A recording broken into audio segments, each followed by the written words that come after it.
Maintenant que l'élection présidentielle est passée, au-delà du résultat que nous avons obtenu, nous devons continuer le combat.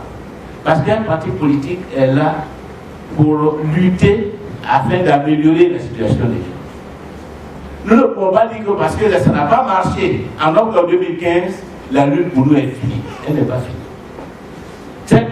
Ce résultat d'ailleurs doit être pour nous un motif supplémentaire pour avancer. Surtout lorsque nous regardons l'état de notre pays aujourd'hui.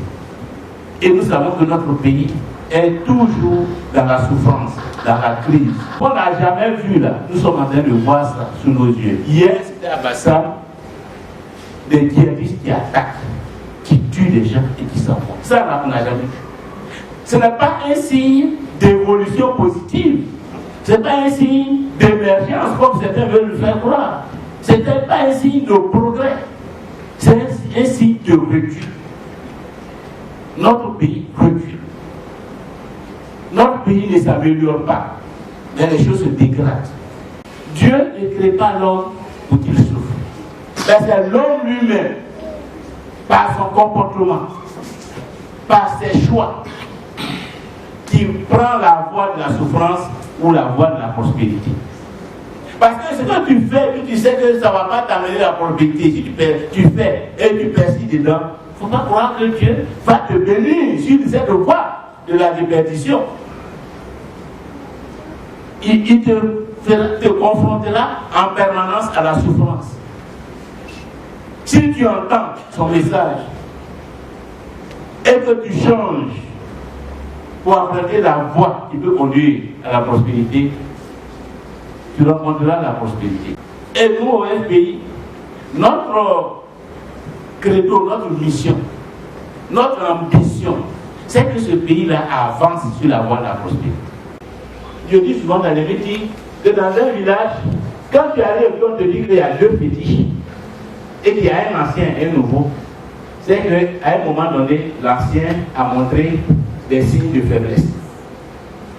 C'est qu'à un moment donné, l'ancien n'était plus capable de résoudre les problèmes qui affectaient la communauté.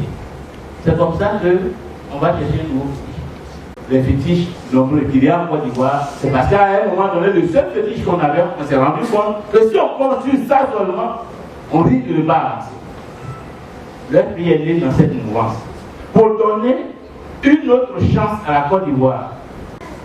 La Côte d'Ivoire, là où les gens même fuient la misère chez eux pour venir chercher à manger, à boire chez nous, aujourd'hui, à cause de notre turpitude, maintenant c'est nous qui fuyons la Côte d'Ivoire pour aller nous réfugier au Ghana, au Togo, au Bénin, à l'étranger, pour vivre dans la désolation.